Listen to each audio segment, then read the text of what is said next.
You think you understand time. You wear a watch. You feel yourself getting older. You remember yesterday and you plan for tomorrow. Time seems obvious. It seems like the most natural thing in the world. But that's not time. That's just a sensation, a biological trick your brain plays on you.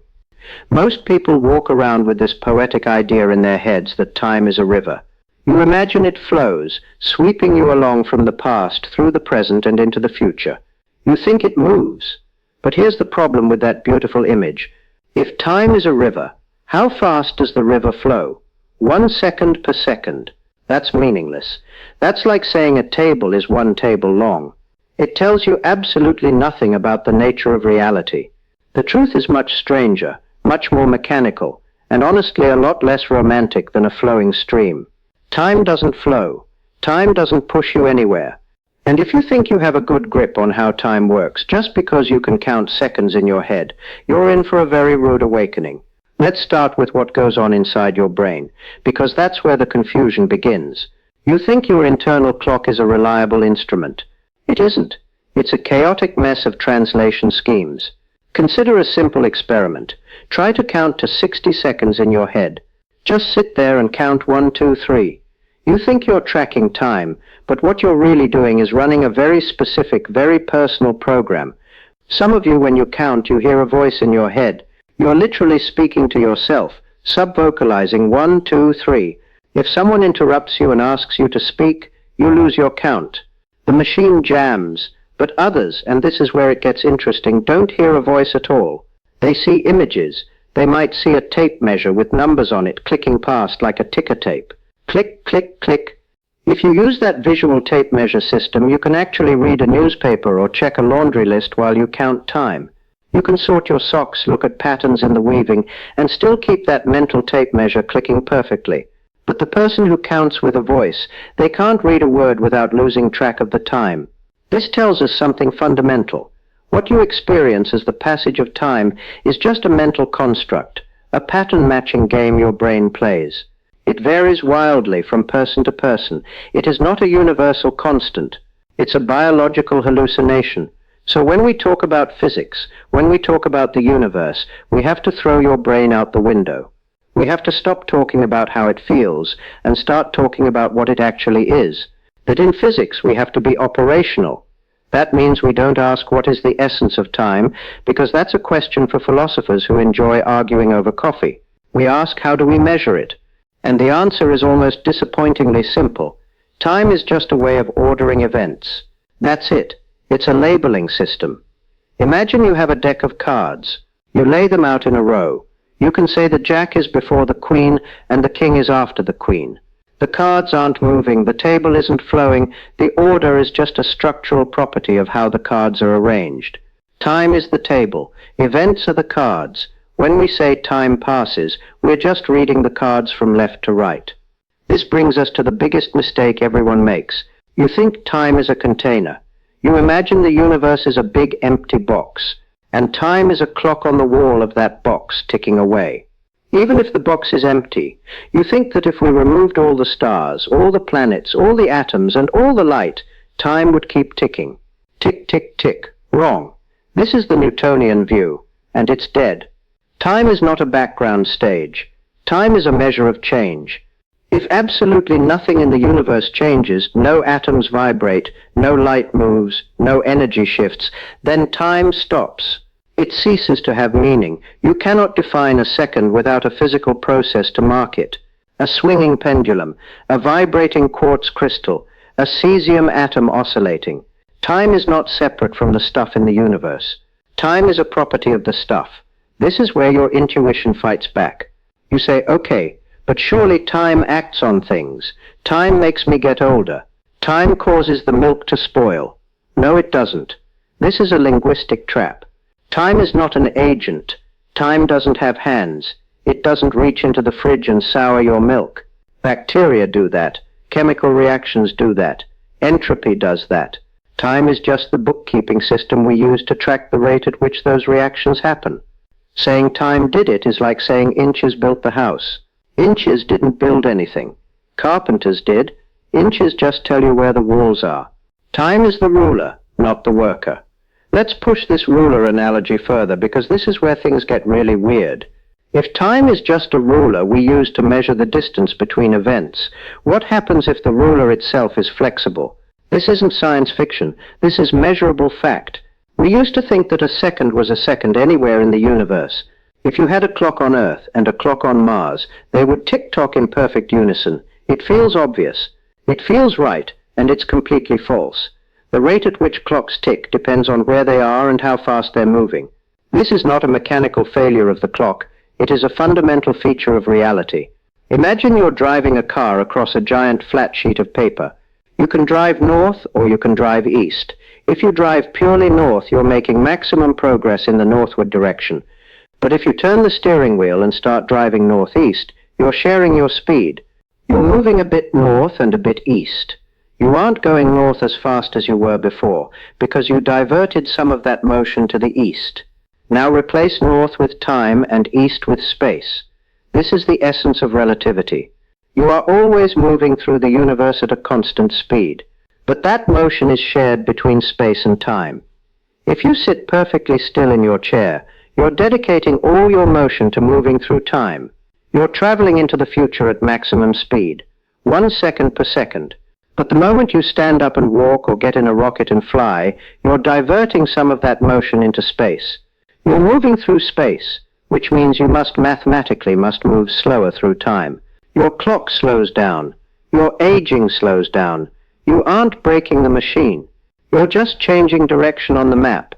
If you could move at the speed of light, which is the maximum speed limit of the universe, you would be using 100% of your motion for space.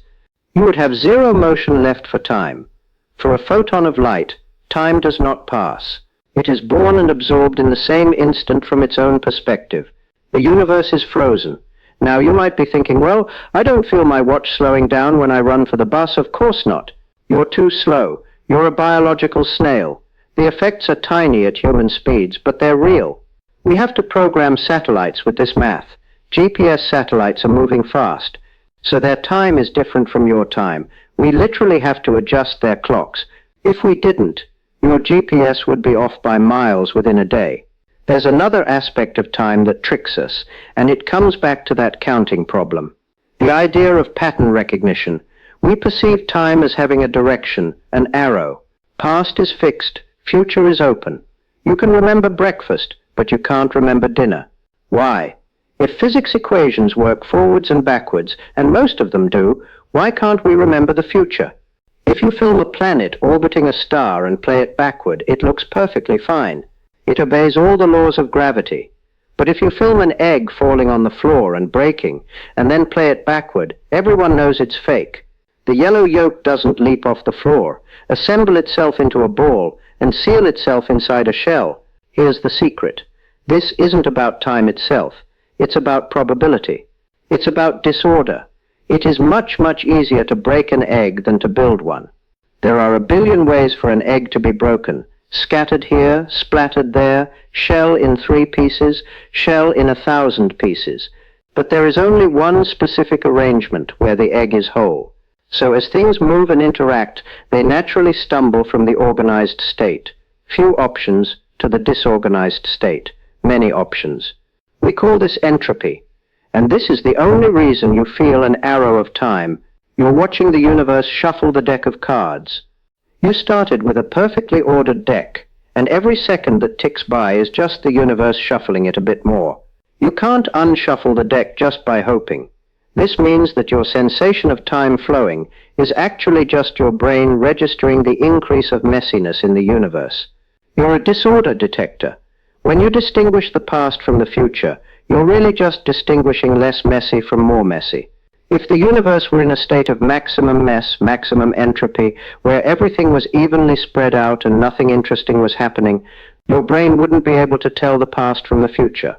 There would be no egg to break. There would be no memory to form. Snorts in a thermal equilibrium universe. The arrow of time vanishes.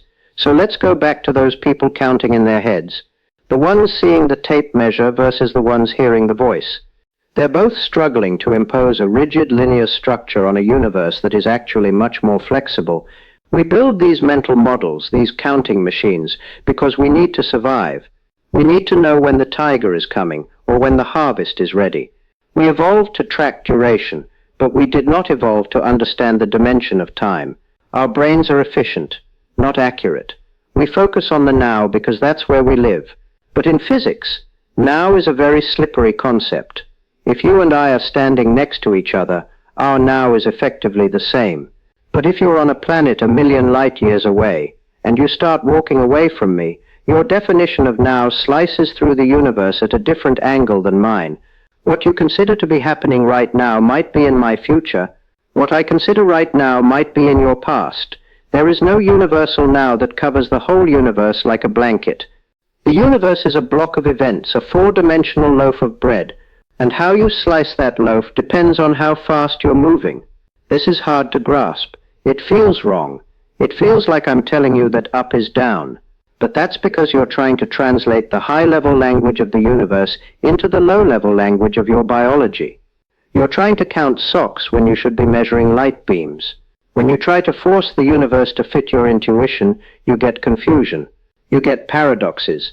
But when you let go of what you think time is, when you stop trying to count it like a pile of laundry and start measuring it like a dimension of space, suddenly the equations work. Suddenly the universe makes sense. We're not done because even if we accept that time is a dimension and that it stretches and squashes with speed, there's a much deeper question lurking at the bottom of the well. We talked about measuring time and we talked about the arrow of disorder, but we haven't talked about the beginning. If time is a measure of change, what happens when you run the movie backward all the way to the first frame? If the universe is expanding and we wind it back, it gets smaller and smaller, hotter and hotter. Eventually you hit a point where the laws of physics themselves start to melt. You see, all our clocks, our atoms, our planets, our light beams, they exist inside the universe.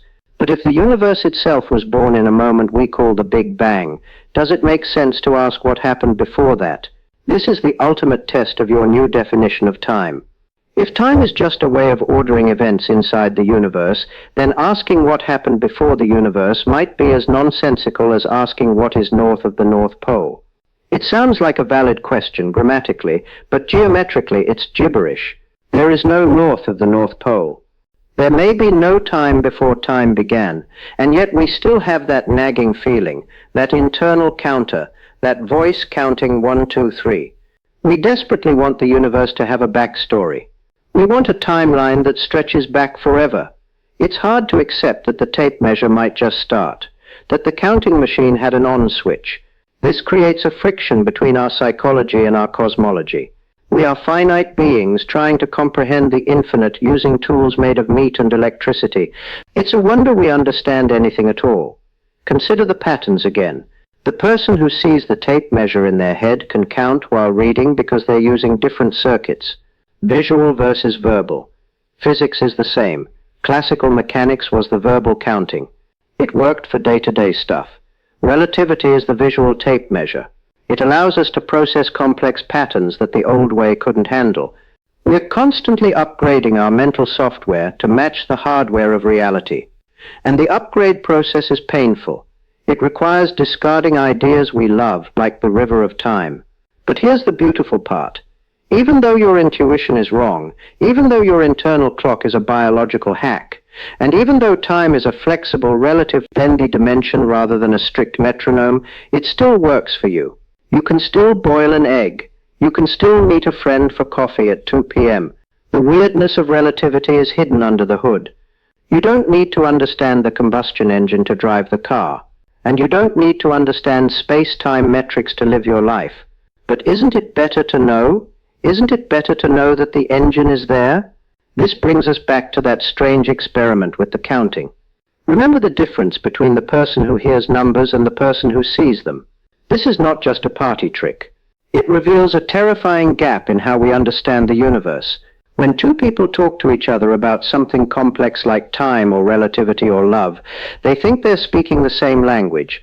They nod. They agree. They say, I understand. But what's really happening? You're running a massive invisible translation scheme.